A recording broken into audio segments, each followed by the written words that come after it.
हिंदू धर्म का सबसे पवित्र ग्रंथ कहे जाने वाले मनुस्मृति को लेकर आजकल काफ़ी विवाद जम्मू कश्मीर में चल रहा है। पिछले दिनों गगन भगत जो कि राजनीति से संबंध रखते हैं, उन्होंने मनुस्मृति को अंबेडकर साहब के जन्म दिवस पर जलाकर उनको श्रद्धांजलि दी थी, जिसके बाद उन पर एफआईआर लॉन्च हुई और उन्होंने उसके बाद माफ़ी मांग ली थी। लेकिन आज से 88 वर्ष पहले अंबेडकर साहब ने मनुस्मृति क्यों जलाई, ये एक बड़ा सवाल है। उसके बाद लगातार मनुस्मृति जलाई जाती रही है। मनुस्मृति में क्या लिखा है, क्यों अंबेडकर साहब मनुस्मृति के खिलाफ थे, क्यों वो जलाते रहे, और जेएनयू में क्यों छात्र मनुस्मृति के खिलाफ हैं और क्यों महिलाएं हर वर्ष मनुस्मृति को जलाती हैं, इस पर चर्चा करने के लिए आज हमारे साथ एडवोकेट अशोक बलसोत्रा जी हैं। उनसे जानना चाहेंगे आखिरकार मनुस्मृति क्या है और इस मनुस्मृति को लेकर के जो विवाद इन दिनों जम्मू में बना हुआ है उस पर उनका क्या कहना है। सर, स्वागत है। बहुत बहुत शुक्रिया संसार जी। सर, मैं जानना चाहूँगा, जो गगन भगत ने जो 14 अप्रैल को भीमराव अंबेडकर जी के जन्म दिवस पर मनुस्मृति जलाकर उनको श्रद्धांजलि दी थी, उसके बाद उन पर एक एफआईआर लॉन्च होती है और वो माफ़ी मांगते हैं, लेकिन उनके साथ कुछ और युवा थे जिनको अभी भी पुलिस जो है ढूंढ रही है, उनके घरों में जा रही है। तो कितना बड़ा क्राइम है किसी धर्म के उस ग्रंथ को जलाना जिसको कोई फॉलो करता हो। संसार जी, सबसे पहले तो मैं आपको ये बताना चाहूँगा कि मनुस्मृति जो है ये एक कोडिफाइड लॉ था।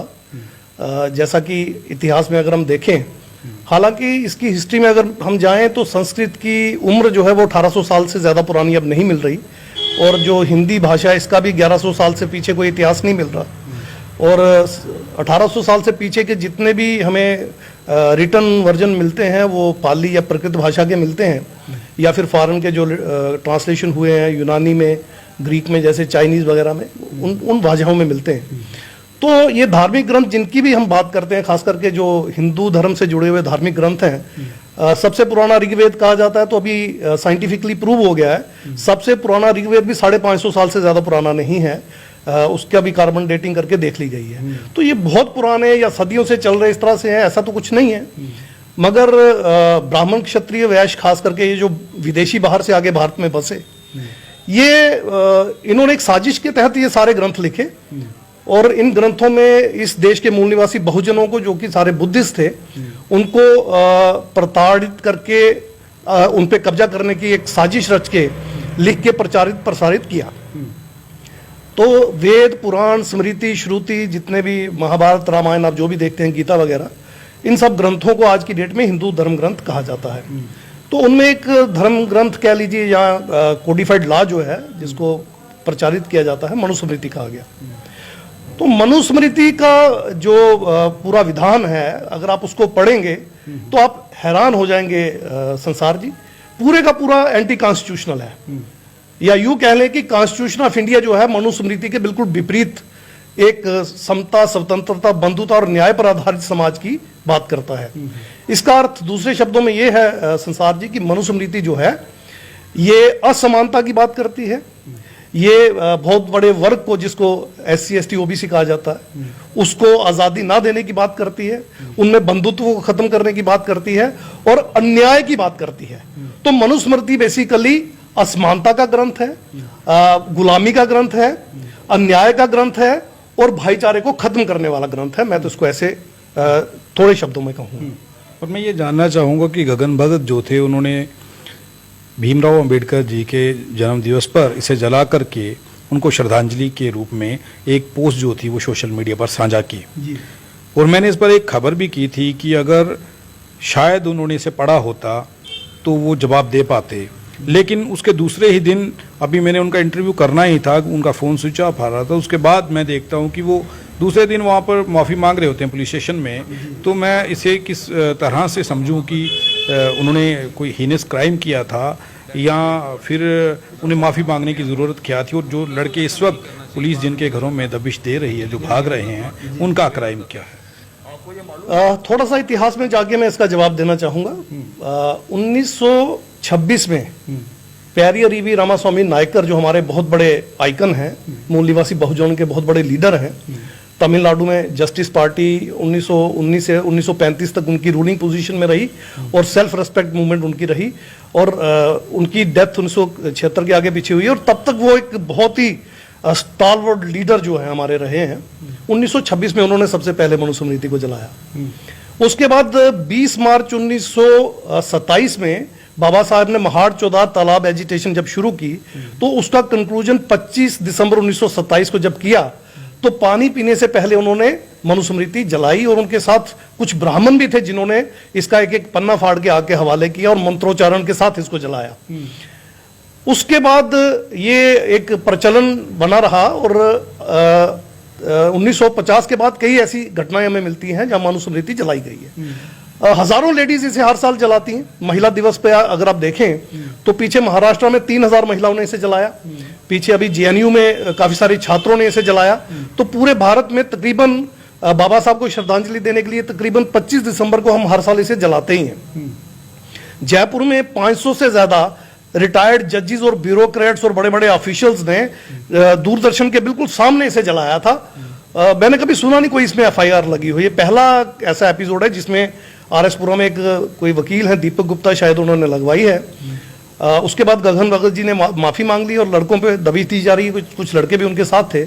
मुझे ये समझ में नहीं आया ये एफआईआर किस बेस पे लगाई गई। एफआईआर तो नहीं लगती थी, मगर चलिए कानून अपना काम करता है, कानून गलत भी करता है, सही भी करता है, हमारे पास लीगल रिकोर्स रहते हैं। मेरा ऐसा मानना है कि गगन भगत उन लड़कों को वहां पे जाके पुलिस के सामने पेश हो जाना चाहिए था। अगर वो अरेस्ट करते अरेस्ट हो जाना चाहिए था, अपनी बेल करवानी चाहिए थी और इसे हाईकोर्ट में चैलेंज करना चाहिए था।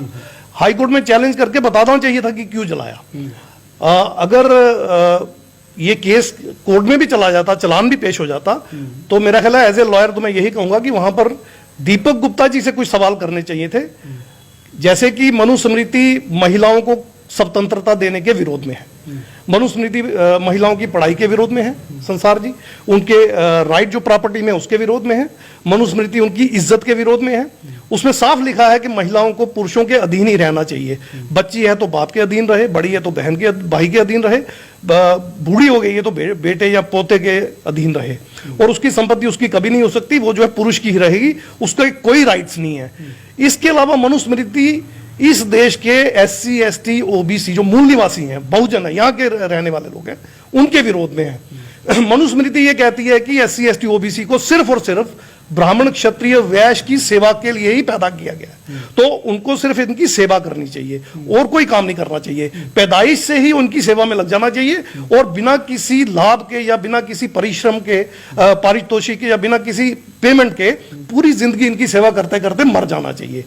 यहां तक लिखा है कि इनकी जो महिलाएं हैं SC ST OBC जो मूल निवासी बहुजन है, 90-92% जो लोग हैं इस देश के, 85 ही लगा लें, तो मूल निवासी बहुजनों की जो महिलाएं हैं वो उसका भी इस्तेमाल ब्राह्मण कर सकता है, उसका इस्तेमाल क्षत्रिय वैश्य भी कर सकता है। तो आप देखिए ये कितना गलत ग्रंथ है, कितना अनडेमोक्रेटिक है, कितना अनकॉन्स्टिट्यूशनल है। ये ग्रंथ जो है पूरी तरह से इस देश के मूल निवासी बहुजनों के विरोध में है। तो मेरा ऐसा मानना है कि गगन भगत जी ने या तो इसको पढ़ा नहीं था और जोश में आवेश में आके इसको जला दिया और बाद में जवाब नहीं दे पाए, या फिर पॉलिटिशियन होने के नाते हो सकता है उनका पॉलिटिकल प्रेशर पीछे से आया उनकी पार्टी का और उन्होंने इस तरह की माफी मांग ली। इसमें माफी जैसी मांगने वाली कोई चीज ही नहीं है। मनुस्मृति जब तक रहेगी ये इस देश में समता, स्वतंत्रता, बंधुता और न्याय के विरोध में काम करेगी, जैसा कि हम देख रहे हैं आरएसएस और भाजपा और कांग्रेस की सरकारें करती आ रही हैं लगातार, संविधान को लागू कर ही नहीं रही, संविधान के होते हुए भी हमारे मूलभूत अधिकार हमें नहीं दे रही। तो वो जो मनुस्मृति के मनुवादी जो सोच है उसी की वजह से ये सारा हो रहा है, मेरा ऐसा मानना है। लेकिन एक बात ये भी कही जाती है कि जिन पन्नों पर कुछ गलत चीज़ें लिखी गई थी, तो जैसे जेएनयू में कुछ पन्ने जलाए गए थे, तो ये भी कहा गया कि कुछ पन्ने जला लेते, पूरी मनुस्मृति जो थी वो नहीं जलानी चाहिए थी। तो इसमें क्या समझते हैं आप कि मनुस्मृति जो थी पूरी की पूरी में वैसा ही लिखा गया जैसा आप बता रहे हैं, या फिर मनुस्मृति के कुछ पन्ने ऐसे हैं जिन पर ऐसा लिखा गया है? देखिए संसार जी, मनुस्मृति जो है ये पूरी की पूरी ही मानवता विरोधी है। पहले तो मैं ये बता दूं, मैं बार बार कह रहा हूं ये अनकॉन्स्टिट्यूशनल डॉक्यूमेंट है, चाहे उससे पहले का लिखा गया भी क्यों ना हो। आप आर्टिकल 13 पढ़ ले, आर्टिकल 13 में साफ तौर पर यह लिखा गया है कि कोई भी कानून, रूढ़ी, परंपरा जो आज से पहले गलत थी, जो मूलभूत अधिकारों के विरोध में है, पार्ट 3 ऑफ द कॉन्स्टिट्यूशन के विरोध में है, वो नल एंड वाइड घोषित की जाती है। और आने वाले समय में भी चाहे कोई सरकार पूर्ण बहुमत से भी क्यों ना बने, किसी राज्य की या केंद्र की, कोई ऐसा कानून अगर ले आती है जो कि फंडामेंटल राइट्स के खिलाफ है, तो वो पहले दिन से ही नल एंड वाइड माने जाएंगे। तो इस तरह से मनुस्मृति को कॉन्स्टिट्यूशन बिल्कुल नल एंड वाइड डिक्लेयर करता है। आर्टिकल 13 में डिक्लेयर कर दिया गया है सबको, तो ये भी डिक्लेयर हो चुका है। तो ये अब किसी तरह का ग्रंथ रह नहीं गया।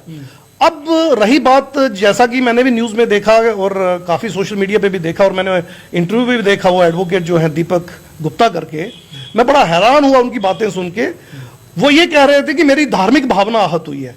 इसका अर्थ ये होता है कि जो मनुस्मृति ये कहती है कि शूद्र अगर पढ़ ले तो उसकी जुबान काट दो, अगर कोई ज्ञान की बात सुन ले तो उसके कान में शीशा पिघला के डाल दो, अगर वो किसी स्वर्ण के बराबर बैठ जाए तो उसका पिछवाड़ा कटवा दो, अगर कोई अपशब्द किसी के विरोध में ऊंची जाति वाले के बोल दे तो उसके मुंह में गर्म लोहे की सलाख लाल रंग की गर्म करके आग में उसके मुंह में डाल दो। तो इस तरह की गंदी और बदनीयत चीजें जिसमें लिखी हों, वो सारा ग्रंथ ही गलत है। आप देखिए, ये मनुस्मृति उसी बात को दोहराती है जो ऋग्वेद में लिखा गया है कि ब्रह्मा के मुंह से ब्राह्मण पैदा हुआ, भुजाओं से क्षत्रिय और जांघों से पट, जिसको हम ये कहते हैं पट वगैरह कहते हैं, यहां से वैश्य पैदा हुए, पैरों से शूद्र पैदा हुए। तो क्योंकि ये गुप्ता है एडवोकेट साहब, तो ये भी कहीं मुंह से पैदा नहीं हुए, ये भी उच्च नहीं हुए ना, ये भुजाओं से पैदा हुए तो वहां से भी नीचे हो गए। चलो शूद्र तो पांव से पैदा हुए, उनको तो गुस्सा आना चाहिए था, मगर इनको भी गुस्सा आना चाहिए था, ये भी बड़ी गंदी सी जगह से पैदा हो रहे हैं, तो इनको अपनी पैदाइश पे ही शर्म आनी चाहिए थी। अगर इनको भी चाहिए था मनुस्मृति को जलाना, इनकी माँ के अगेंस्ट है, इनकी बहन के अगेंस्ट है, अगर मैरिड है तो उनकी बीवी के भी अगेंस्ट है, अगर इनकी कोई बच्ची है तो उसके भी अगेंस्ट है, और खास करके शूद्र अति शूद्र के अगेंस्ट तो है ही। मगर बानिया जो क्लास है, जो वैश्य क्लास है, उसके बारे में मनुस्मृति में लिखा गया है कि वैश्य जो है वो पाप योनि है, जैसे शूद्र अति शूद्र पाप योनि है। तो हमें भी गुस्सा आता है ये सुन के, हम तो जलाएंगे इसको, तो आपको भी तो गुस्सा आना चाहिए था, आपने जाके एफआईआर कटवा दी। अरे आप पहले एक बार पढ़ तो लेते इस डॉक्यूमेंट को, जितना ये हमारे विरोध में, इतना वैश्य के भी विरोध में है। अगर ये किसी को सुप्रीमेसी देता तो ब्राह्मण को, तो मुझे नहीं पता इन्होंने क्यों ऐसा किया, इनको नहीं करना चाहिए था। मगर दीपक गुप्ता जी को एक चीज समझनी होगी, कोई भी मुस्लिम जबरदस्ती SC ST OBC को मुस्लिम नहीं मानता, कहीं नहीं कहता कि ये मुस्लिम है। आप SC ST OBC को जबरदस्ती हिंदू बनाने पे क्यों तुले हुए हो? इतिहास में संसार जी आप देख लीजिए, 1931 के सेंसस में SC ST को अनटचेबल डिप्रेस क्लासेस और OBC को टचेबल डिप्रेस क्लासेस लिखा जाता था। रिलीजन के काल में नॉन मुस्लिम लिखा जाता था, हिंदू कहीं लिखा ही नहीं जाता था। और 1920 तक ब्राह्मण भी अपने आप को हिंदू नहीं मानता था, क्षत्रिय वैश्य भी खुद को हिंदू नहीं मानता था। सुप्रीम कोर्ट की जजमेंटें भी आ गई, ये हिंदू कोई धर्म है ही नहीं। तो इसके बाद भी आप जबरदस्ती SC ST OBC को क्यों हिंदू बनाने पे तुले हैं? और आर्टिकल 25 से 28 में जो जबरदस्ती आपने हिंदू लिखा है, हम तो पहले दिन से इसका विरोध कर रहे हैं। प्यारियर EV रामास्वामी नायकर ने 1957 में संविधान का पार्ट जो आर्टिकल 25 से 28 जलाया था, अपने 3000 कार्यकर्ताओं के साथ, उनको जेल भी हुई, 6 महीने से लेकर 3 साल तक जेल हुई, 16 लोग मर भी गए। उसके बावजूद वो संघर्ष जारी रहा। आज भी हमारा संघर्ष जारी है कि SC ST OBC जो है वो हिंदू नहीं है, मूल निवासी बहुजन है, वो हिंदू नहीं है। आप जबरदस्ती हमें हिंदू बनाते हो, इसलिए हमें आपके ग्रंथों को पढ़ना पड़ता है और अपने खिलाफ साजिशों को डीकोड करके फिर उसके ऊपर अटैक करना पड़ता है। आप हमें हिंदू फोल्ड से बाहर निकाल दें, जो लिखना है लिखते रहे, मगर हमारे विरोध में बिल्कुल मत लिखें। अगर आप हमारे विरोध में लिखेंगे तो फिर वो आपका चाहे धर्म ग्रंथ हो, कुछ भी हो, उसको जलाना, फाड़ना, डायनामाइट से उड़ाना, समुद्र में फेंकना, जैसा बाबा साहब का एनिहिलेशन ऑफ कास्ट में हमें निर्देश हम करेंगे। सुमति भार्गव नाम के जिस ब्राह्मण ने मनुस्मृति कंपाइल की थी, उसकी इंटेंशन क्लियर है उसमें कि SC ST OBC को जूते के नीचे रखना है, पांव के नीचे दबा के रखना है। हम इस चीज को नकारते हैं, हम इसका विरोध करते हैं। और जो भीमा कोरेगांव है उसको याद रखिएगा, अगर आप इस तरह से हमें दबाने कुचलने की किताबें लिख के प्रचारित करते रहे तो हम बर्दाश्त नहीं करेंगे। और भीमा कोरेगांव पूरे भारत में क्या पूरी दुनिया में करके दे देंगे आपको। तो ये भूल जाइए कि आप कुछ भी लिखेंगे हम बर्दाश्त करेंगे, हम कुछ पन्ने क्यों जलाएंगे। आपकी पूरी मनुस्मृति हमारे विरोध में लिखी गई है, वो वर्ण व्यवस्था और जाति व्यवस्था को मजबूत करती है, हमें जातियों में छोटे छोटे टुकड़ों में बांटती है, और आप सो कॉल्ड स्वर्ण जातियों को हमारे सर पे बैठने का रास्ता देती है। तो हम इसे बर्दाश्त नहीं करेंगे। और संविधान हमें भी इसका अधिकार देता है कि हमारे विरोध में अगर कोई कुछ लिखता है, ठीक है, बोलिए इस्लाम वालों को कुरान में हमारे विरोध में लिखें, बोलिए किसी और धर्म या पंथ को हमारे विरोध में लिखें, जो लिखेगा हम उसे बिल्कुल बर्दाश्त नहीं करेंगे, कानूनी कार्रवाई भी करेंगे, और अगर कानून अपना काम नहीं करेगा तो फिर कानून की हद और जद से बाहर जाके भी हम अपना काम करेंगे। तो ये नहीं होगा कि इस्लाम में क्या लिखा है उसमें क्या लिखा है, ये नहीं है। फिलहाल हमें ये पता है आप हमें जबरदस्ती हिंदू मानते हो, हिंदू बनाने की कोशिश में लगे रहते हो, और अपने धर्म ग्रंथों में हमें नीच भी घोषित करते हो और हमारा सब कुछ बर्बाद भी करते हो। ये हम बर्दाश्त नहीं करेंगे। जब तक आपके धर्म ग्रंथों में हमारे विरोध की चीजें दर्ज हैं, उनका खंडन करना और उनकी तबाही और बर्बादी हमारा मुख्य उद्देश्य रहेगा। ये मैं वाजे कर देना चाहता हूं सबको। सवाल ये था कि मनुस्मृति आखिरकार क्या है। तो एडवोकेट अशोक बलसोत्रा जिसे हमारी बातचीत हुई, हमने जानना चाहा कि मनुस्मृति क्या है। उन्होंने थोड़े समय में उस चीज़ को अच्छे तरीके से समझाया कि मनुस्मृति आखिरकार क्या है। अब ये हमने पढ़ी नहीं है, जिसने पढ़ी होगी वो इसे अच्छे से जानता होगा। कुछ पन्नों की बात हुई थी और जो मनुस्मृति जलाई गई थी उसके बाद माफ़ी मांगने का जो मसला सामने आया था, उस मसले को लेकर के हमने ये इंटरव्यू किया और इस इंटरव्यू में ये जानना चाहा मनुस्मृति में क्या है। और एडवोकेट साहब ने ये बताया कि मनुस्मृति में क्या क्या लिखा गया।